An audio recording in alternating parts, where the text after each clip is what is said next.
Hey, my name is Lo. Today we're gonna have a look at how to make your VST synths pop out of your mix and how to bring more depth through your mix in total.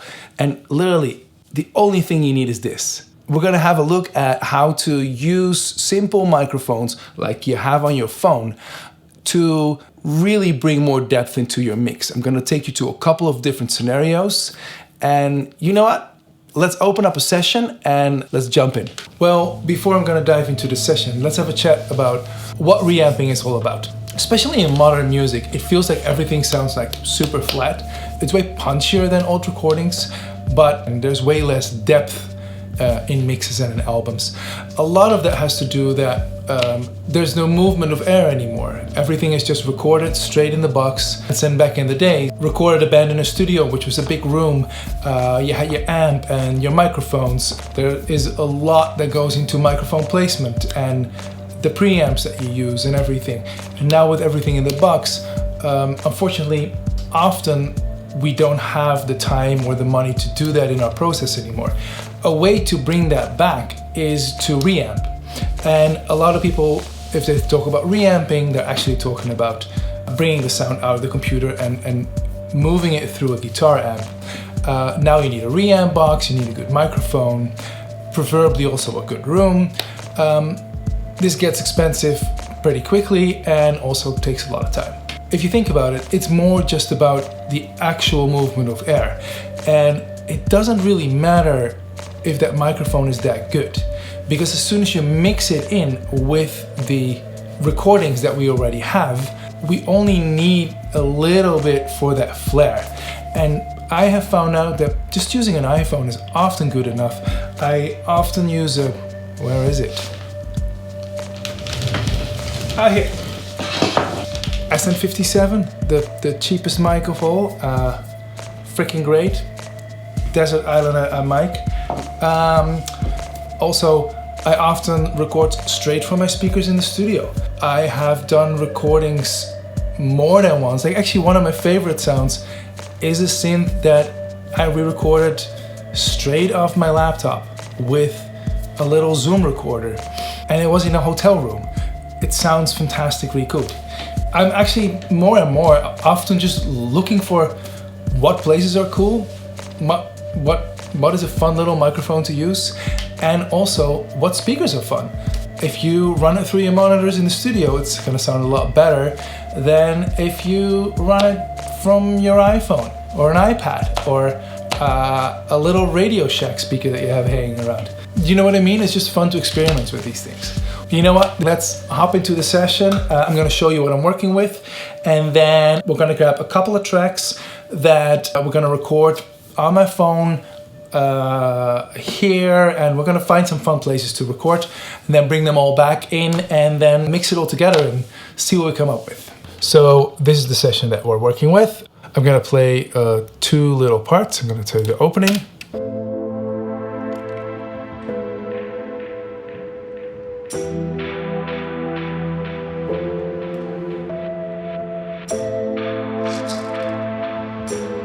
Okay, a little further.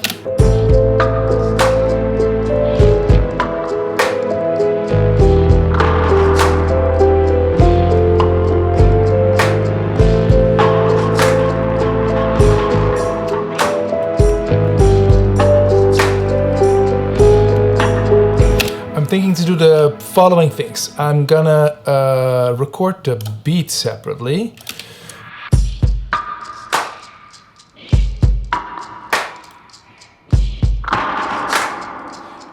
And actually I'm thinking to maybe only do the kick snare, whatever it is. Let's look at that. 17. Yeah. This I want to re-record to make it a little bit more punchy. And then we still have like all the percussion stuff.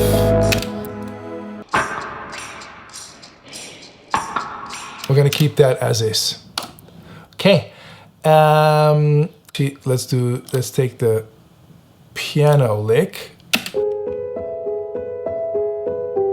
Let's record this piece. I'm thinking to record this in my dining room. And the lead synth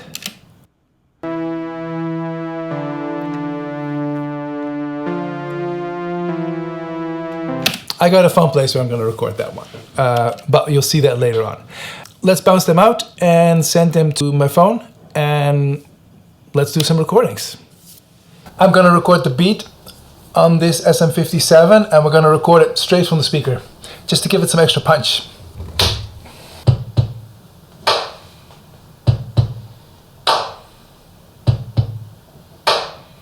Okay, that was that. Let's go into the dining room and record the piano over there. This is our dining room. It sounds super hollow. Often not great for recordings, but for today, I think this is perfect. I brought the piano art on my iPad. I'm just going to play it from the iPad and record it on my phone, and we'll see later what it does. Here we go.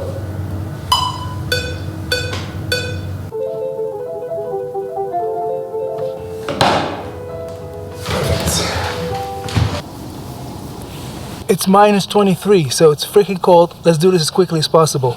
I brought a little Bose speaker, and let's record the synth in this little tunnel over here. Let's see how it goes.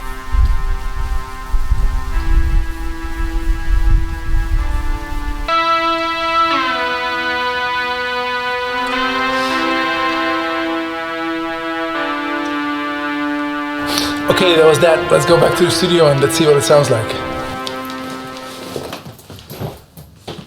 Oh, damn, that was cold. Let's pop the files in the computer and let's see if it was worth it. So these are the 3 tracks that we recorded. We recorded the beat with the SM57.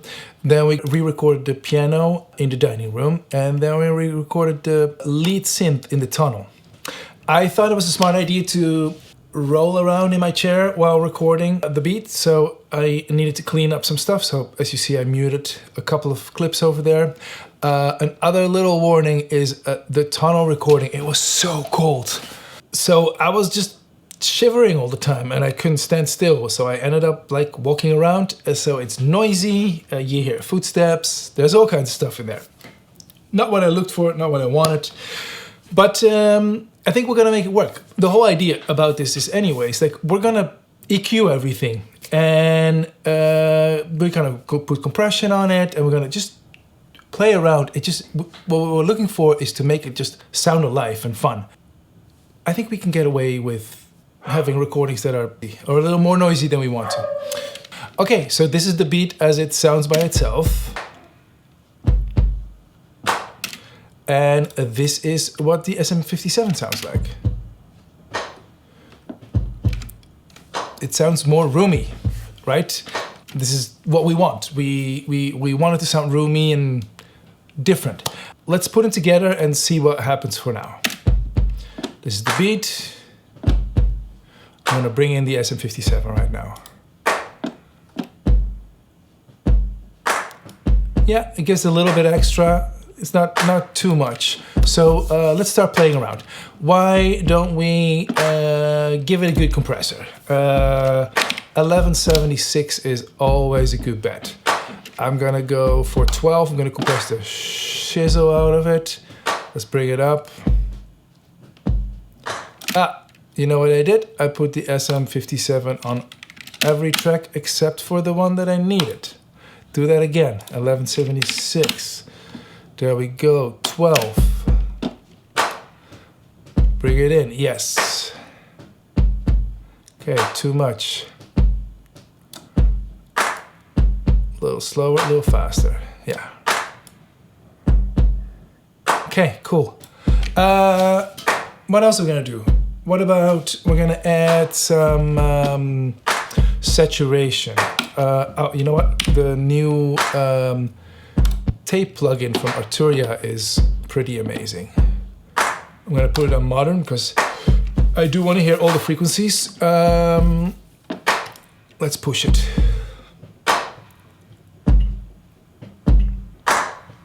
Oh, I like what this is doing. Let's go through the different colors. I like this one the best. Okay, take it out. This is without. This is with. It's a little too loud, but that, like, do you hear how much you hear the room now? This is exactly the sound that we're looking for. This is always a problem with the SM57 specifically. That is that, I'm gonna take this one out. It's very receptive to noise. So as you hear right now, now that I'm pushing everything up and with the compressor and the tape, do you hear that noise in the room? So let's put a little EQ on there and take that out a bit. Oh, here, see that peak? Let's actually do like an extreme, take this out. Okay, for fun, let's just see if there's certain frequencies we want to push. Actually, just do some lows.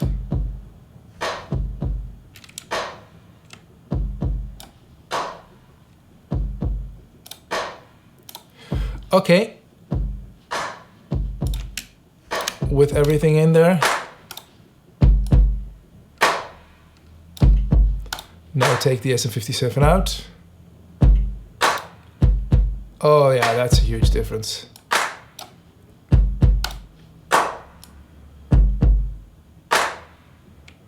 Oh, I really like this sound right away. Okay, cool. Let's move on to the next track. What else did we have? Here we go. We recorded this piano in the dining room. Let's just grab another part of the track just for fun. Here we go. This is what the piano sounds like.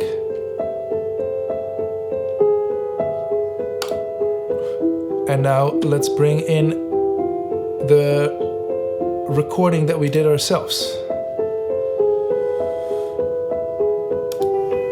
Oh, yeah. And take it out. You hear how it just sits in a room and has way more depth already right away. You can't do this with a reverb. There's no plugin that does this. This is fun. Okay, as we hear, as you hear, it's a couple things. It sounds pretty thin. So we're not recording and replacing the original sound. We're adding it on top. We're just looking for that extra little flair that it has. It's pretty noisy, so let's put an EQ on there and let's cut the highs off. Let's start there.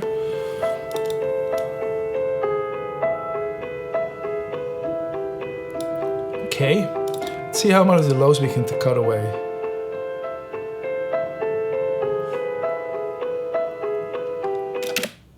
We can cut quite some out, but I want to hear it in comparison with the actual piano, because this is how the final sound is going to sound like.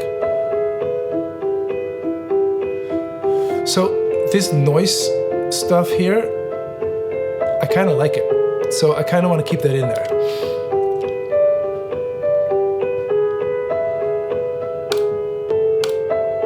Okay, let's put some compression on there. Why not? 4. There we go.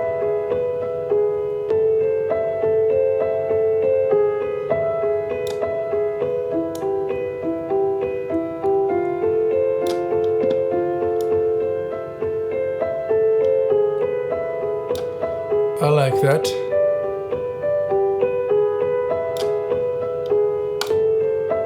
Okay. Now let's listen to the original piano. This is what we had. This is with the microphone in there. You see how it just sounds like it's placed in a room?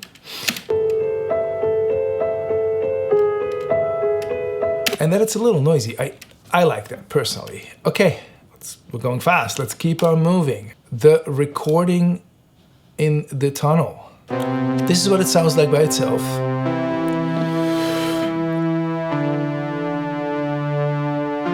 And now we're gonna bring the tunnel in. As you hear, it's very noisy, but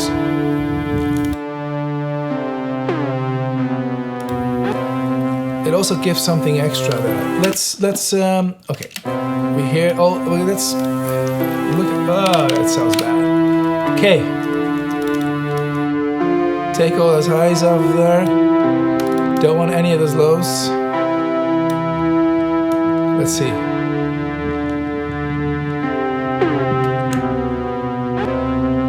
That's kind of the sound that we're looking for.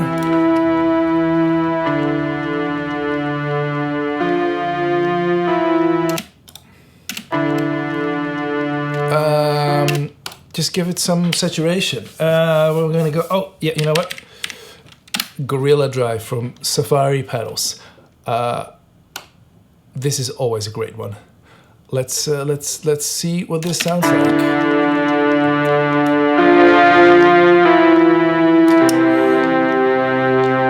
Auto gain. Give it good, a lot, and then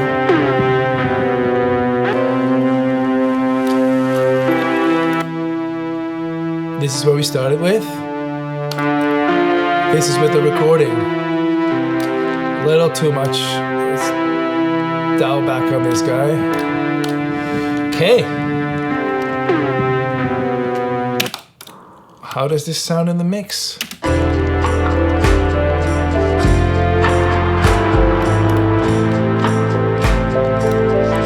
And now, without the tunnel,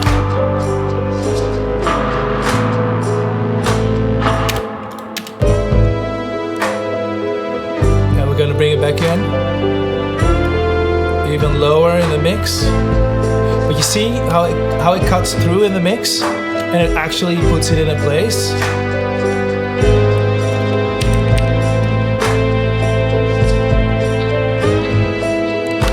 Same for the piano. Let's take the piano out. It's dollar.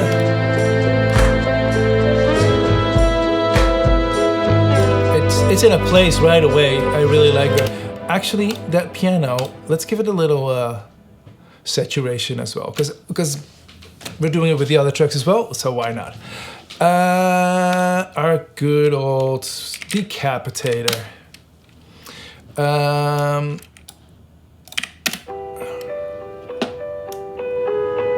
That. Okay.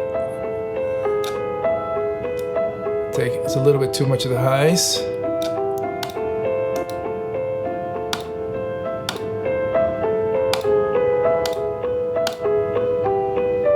I like the E in this one.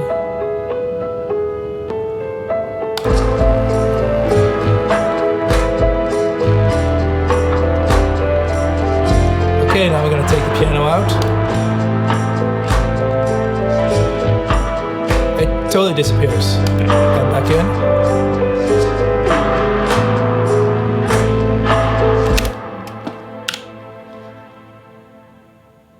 I like this. You know what? Let's put them all together. Let's put them all next to each other, and then we can just solo them in and out. Okay, let's listen to the before and after.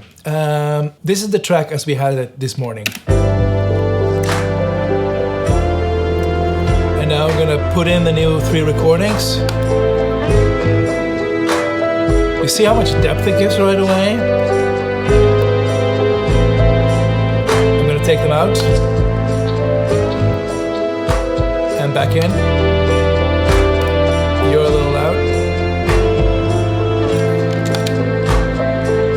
Take them back out.